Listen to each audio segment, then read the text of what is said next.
Welcome to episode 4 of Lessons from a Horse. I'm your host, Bethany Tusky. In this episode, I'll be interviewing my friend and fellow horse trainer, Sarah Serfling from Eternal Willow Horsemanship. Sarah specializes in colt-starting, liberty, groundwork, bridle-less riding, and equine-facilitated learning. Both a horse trainer and live sound engineer, Sarah combines techniques from liberty and dressage-based horsemanship with multimedia elements to create a living art that provides universal hope, healing, and solidarity, inspired by the equine theater and music industries. Sarah believes in implementing an expressive, kinetic, and multi-disciplinary approach towards equine-facilitated learning in order to promote global peace and help humans learn nonviolent conflict resolution.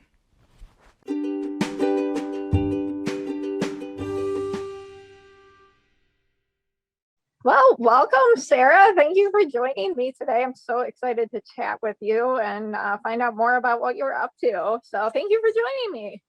Thank you for having me. So why don't we start out, if you just want to tell us a little bit about your background. I know you do a lot of cool stuff with horses, so just kind of tell us how you got into doing what you do. Right, okay. Well, I started riding when I was 9 years old. I took lessons from a colt starter. It was sort of unorthodox. She was building her business at the time, so sometimes we did our lessons even as beginners on horses that only had their first 30 or 60 days on them. Yeah, so we learned together. And when I was about 12, she started trying to put together a summer camp for her students as her program had grown, and we were her test dummies. So she did a month-long colt starting summer camp, and she got a bunch of horses from an auction and that all hadn't been started, and walked us through how she trained, which was pretty traditional Western, some Ray Hunt type influences. And that really was where my passion for training developed, was watching her teach and train and bring along horses, which is sort of a different learning route than a lot of people get as their first riding experience.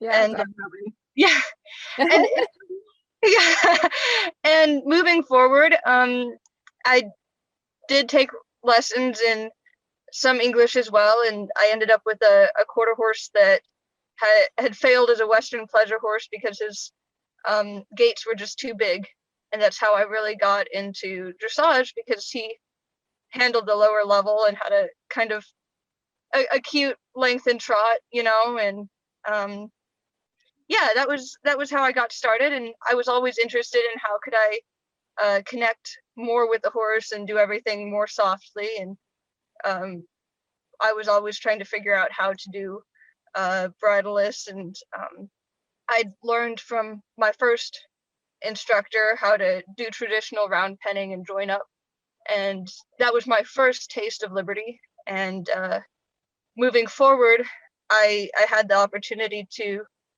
take working student positions under some different dressage instructors and learn more. Most notably, I was an apprentice trainer in Florida with Kim and Yvonne Bartow, who performed at Arabian Nights, and that's when I learned more about traditional liberty, more from the circus world than the Western round penning work. Hmm. So, yeah, that's and now it's brought me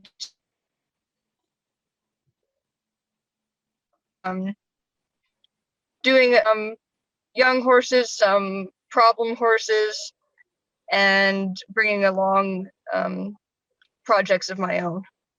It's really yeah. cool. So, yeah, tell us a little bit more about what you're offering now. I know you're kind of getting your training business established, and you're doing a lot of cool things. I know you do the Liberty and colt starting, and it sounds like you're doing some equine facilitated stuff. So tell us about that and everything you've got going on. Yeah, okay. So I'll start with the equine facilitated learning. Yeah. One of my long-term clients came to, we started working together because she had some challenging off-the-track thoroughbreds. And we did a lot of Liberty work to help her connect with them and be able to find a way to have a healthy dialogue with them as she was trying to retrain them. And she was so enamored by what she learned and the benefits she discovered from connecting with the horse and how that helped her regulate emotion and think more mindfully, that she wanted to do a nonprofit that expressed that sort of gratitude back towards the horse. And she asked me to consult for that. So I wrote a program for her containing a series of exercises with the horse that are performed on the ground. So it's Liberty based, and it's working with symbols. So figuring out how to set intentions using symbols or art, and then figuring out using Liberty work and moving the body around with the horse, figuring out how to ask the horse to participate in helping set those intentions, and processing the experience of trying to collaborate with another animal non-verbally on that. So that's what I have going on there. And that nonprofit that's set up is a Quietude Foundation. That's combining the words gratitude and equine together. And so yeah, I also teach riding lessons of all ages, and I do try to incorporate the groundwork and the Liberty into that as well. For example, I have one student who's very nervous about riding his horse, so we've been building a lot of confidence on the ground, and he's currently working on teaching his horse Faith how to lie down. So as a confidence builder, and being able to connect with her in that way. So we started the bow first, and then also teaching her to drop her head to the ground when he cues for that, so to kind of prepare for the lay down. So yeah, that's awesome. The groundwork can really help build confidence for sure. So yeah, right. That's cool that you're incorporating that and using that to help people who are nervous. Yeah. And then for me, I've always been passionate about colts. One sort of lofty dream has been to someday do Road to the Horse or something like that. So I've started just with my own horses. I tried to do them from the beginning forward myself, and I also do colt starting for other people as well. I helped a gentleman recently, the last week, get a few, he does saddle seats, so that was a new experience for me, helping him prepare to start a half saddlebred, half Arabian, and a full saddlebred, and we just got them going, so that was pretty cool. My own mare, she's my trick and demo horse, and I started her from scratch as well, and she's got a handful of tricks and that she knows and works at Liberty, and is starting to learn to ride, and so that's coming along as well. So a lot of different activities going on. Yeah. But all related in a way, right? Right. Same common themes of using the groundwork and using the horses to help people and help horses. Right, exactly. And as a kid, I went through some very difficult experiences growing up, and I did see a counselor who encouraged me to use I wasn't very advanced at my groundwork at that time, but I did have some skill with it. And she encouraged me, the counselor encouraged me to really focus on my connection with the horse as a means to rehabilitate my understanding of what healthy dynamics and interpersonal relationships with people looked like. So I do draw on those experiences a lot as well. So my personal life with my horses has been very healing as well. And I think that's where it's the business aspect of it has grown, in wanting to share with other people that same opportunity. Sure. Yeah, that's awesome. That's kind of how I feel too. And that's actually why I started this podcast, because there's so many awesome ways that horses can help us. And I just want to share that with people. So thank you again for coming on and sharing, and hopefully, this helps people. So that stuff with the equine facilitated learning and using the symbols, that's really cool. I haven't heard too much about that kind of thing. So do you mind talking a little bit more about that? Sure. So some of where that came from, that was a novel idea that came to me this past summer, actually. There's a lot of work with join up and round pen work with horses and having a healing element. But I worked as doing lights and sound at the Dancing Horses Theater, as you know, and when I was watching these performances over and over and over from the sound booth, and we spent time working on choreography and thinking about how to convey different messages, I started to think, what if it's not just for entertainment, but you could really use working with horses at liberty in art therapy, in a sense, And some of it sprang from I had a phone conversation actually with Linda Cohenoff. Because of COVID, she was offering phone call consultations because she wasn't conducting her equine facilitated workshops, and I was feeling a little bit directionless. So I talked to her, and I was saying, I'd reached a point where I felt frustrated with even the liberty, because in designing strict routines, it seemed like you had the freedom of connection and the softness sometimes went away in the efforts to create a really perfectly choreographed, in sync performance. And when you're training to get something to perfection or to happen now exactly the way you want it, then it's not, that's not. I felt like I was getting away from what originally drew me to liberty work. And so we were talking about that, and she said, well, why don't you start exploring what the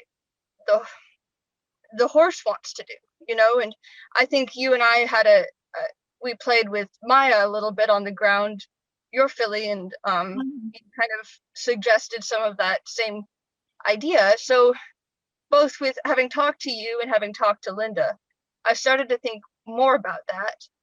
And I had, at the time, my own mare was staying in the back pasture at Dancing Horses, where some of the reject show horses were. Oh, no. And they were sweet, but they just didn't have a purpose. Either they were too young to really do that, or they just didn't fit into what they had going on. Just kind of an eclectic mix, but they had this sort of herd consciousness that was really interesting. They would all, when I would come to feed moonshine, even though I didn't give them grain, they would all come and wait for me. And if I was late, they were upset. And they would all move in the same paths, so that certain paths in the dirt had been cut because they traced the same pattern over and over, and sometimes they would just stand in really very symmetrical configurations. Okay. And there's this sort of awareness, you know, that I'd never experienced around other horses. And so I started to spend a lot of time with them, and I started to sort of think about things that were going on in my life, and I would notice that they would sometimes respond or engage with me and pick up on whatever I was thinking about in some sort of way, and their body language would convey that. So that's where the first exercise of the sequence that I wrote for the symbol work with the horses actually came from, was to go into an enclosed space with a horse, and not even to touch them, but just to ask them, you know, mentally about whatever was kind of concern to you that you wanted to focus on, and watching how they moved and responded, and seeing what sort of thoughts and things would be triggered in response, you know. So you would kind of project your thoughts, and you'd observe their body language, and then you would journal or answer some prompts that were, you know, what does this remind you of? Can you relate this to an image? Can you relate this to a song? What feelings or moods would you describe this as making you feel? You know, that sort of thing. Yeah. And so just sort of opening someone's mind to being able to consider that there could be a very subtle communication. Yeah. Yeah. So that's just a little bit about what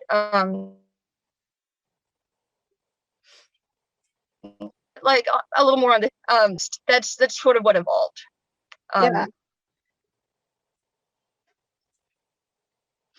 And then from there, you know, through body language, if you can actually go from just asking questions and interpreting what's being shown to getting the horse to set intentions with you by the work that you know, choreograph, basically. So okay. Yeah, really cool. That's really interesting. Yeah, awesome. All right, cool. Well, do you have any other stories that you'd like to share, or are there any specific lessons that you've learned through this work that you've done with the horses, or anything like that? Anything else you want to share about that?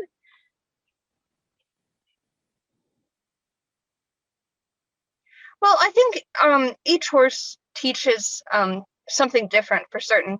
And lately, the recurring thing that I've been learning has been to be more trusting of myself with my own intuition, and that's really that's been a lot from working with my mare Moonshine. I found that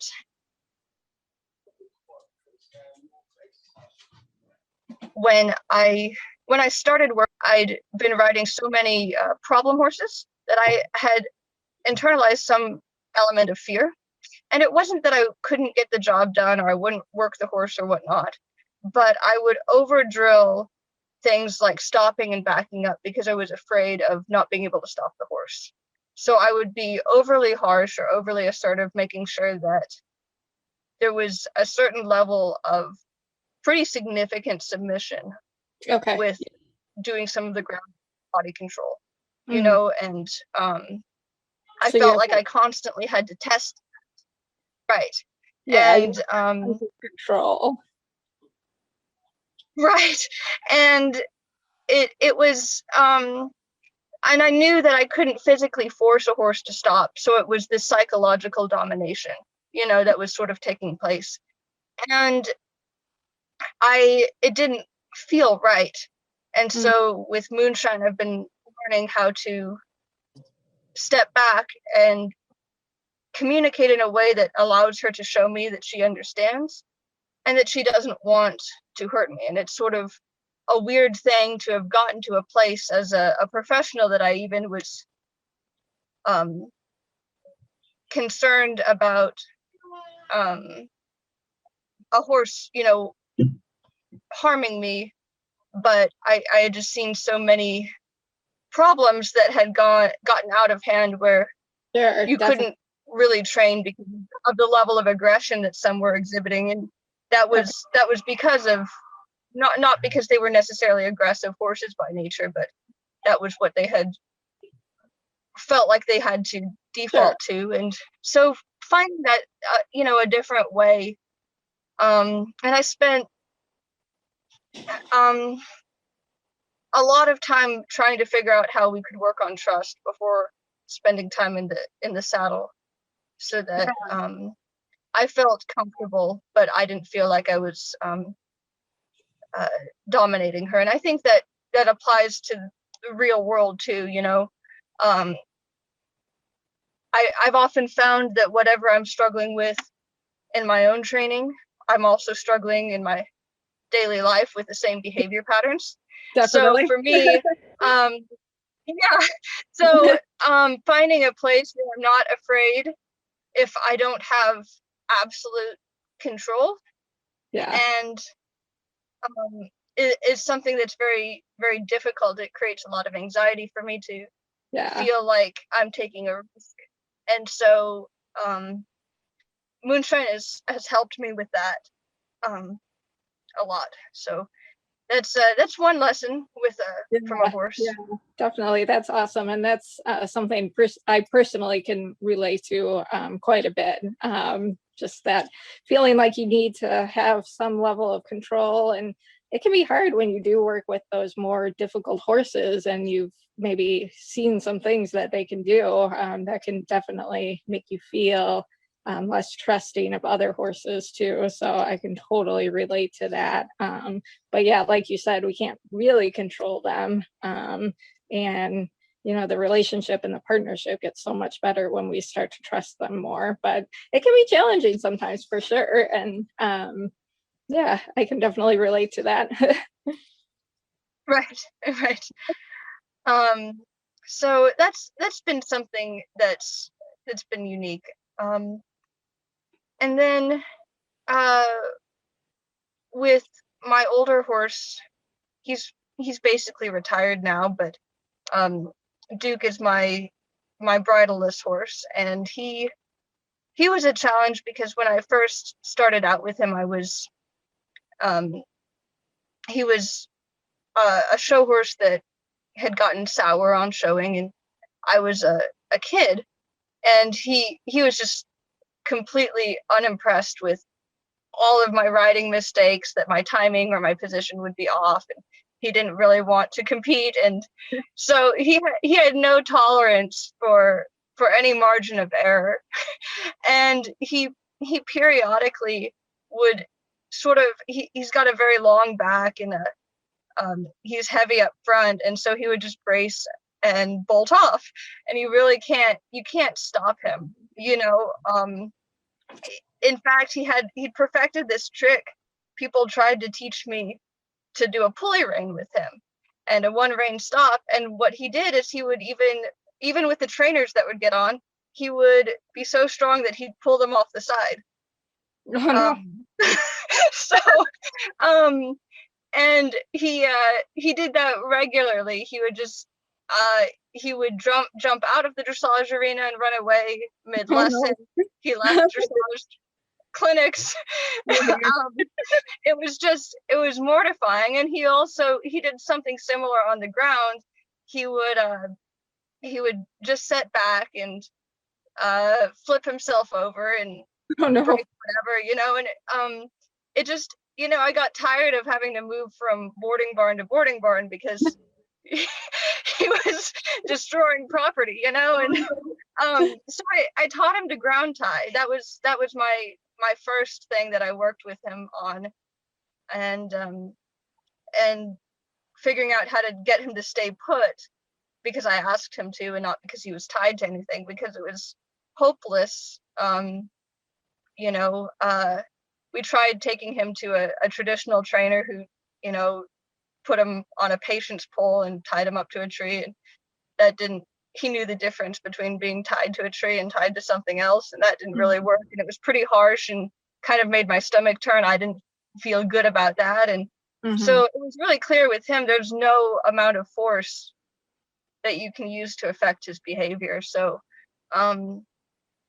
finding, you know, teaching him to ground tie, and then working on that so that, you know, he got to the point where I could just walk into the tack room, go down the aisle, and stay put, and spend a lot of time getting him to join up with me and follow me around at the corner. I didn't know anything about liberty circles at the time, and then progressing to that in the riding, you know. So that was also a big lesson. He really taught me the limitations of physical force, and that there was a way to achieve a lot more by seeking non-aggressive alternatives. So yeah, really cool.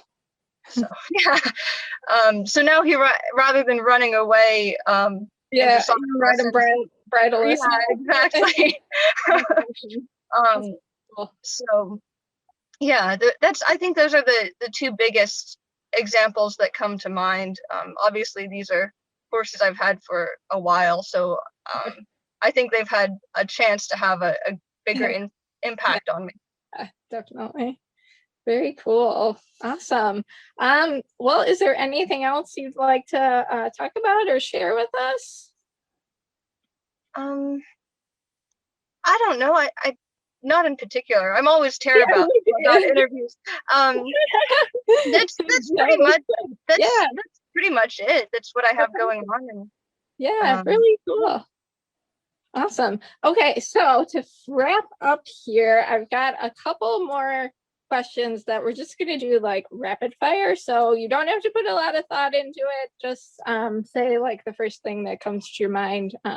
Just some fun questions to help us kind of get to know you a little bit better. Okay, so what is one thing you've learned recently about anything? Okay, so I learned how to do the rear recently. I didn't know how to train that, and so that, or I'd seen people do it, but I hadn't done it myself. So that was something I worked on in December. So that's new. That's cool. Very cool. All right. Share a favorite horse memory. So my favorite horse memory was when I worked on a Lipizan breeding farm in Arkansas, and we went trail riding in the Ozark Mountains, and I got to gallop one of the Lipizan horses up to the top of this hill, and it was a very majestic feeling of taking this white horse, you know, in a gallop up a hill, you know, sort of fairy tale like. So yeah, that's a really cool awesome. Cool. All right. What is a book that you're reading right now, or that you've read recently, or a book that you really enjoy? Oh gosh. The Man Who Listens to Horses by Monty Roberts is one that has really stuck with me for a long time. And then I've been reading your book recently. So, I'm still in the opening section on Illustrate, but yeah, those are the two books right now. Okay, very cool. Awesome. Let's see. Okay. If you could share a message with the world, what would it be? I think that peace, both internal peace and world peace, are more achievable than we realize, and that there are nonviolent solutions to almost all problems. I love that. Yeah, definitely. And I think that's something we definitely learned through working with the horses, right? Like you were talking about getting away from force and kind of trying to find those more peaceful, you know, friendly solutions with working with the horses. Right. Yeah, definitely. Very cool. Love that. All right. Very cool. And Awesome. even challenging when you brought in Sylvia. Yeah. Yeah. Yeah. Awesome. Okay. So where can listeners find out more about you or connect with you or learn more about what you're doing?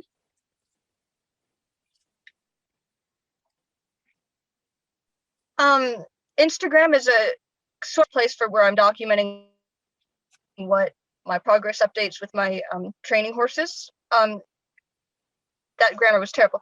Instagram is the best place right now at Sarah Serfling horses. That's Sarah with an H and then Serfling, S-E-R-F as in Frank, L-I-N-G, Perfect. and then horses. Awesome. So very cool. Well, thank you again for joining me here, and it was awesome chatting with you. So yeah, thank you.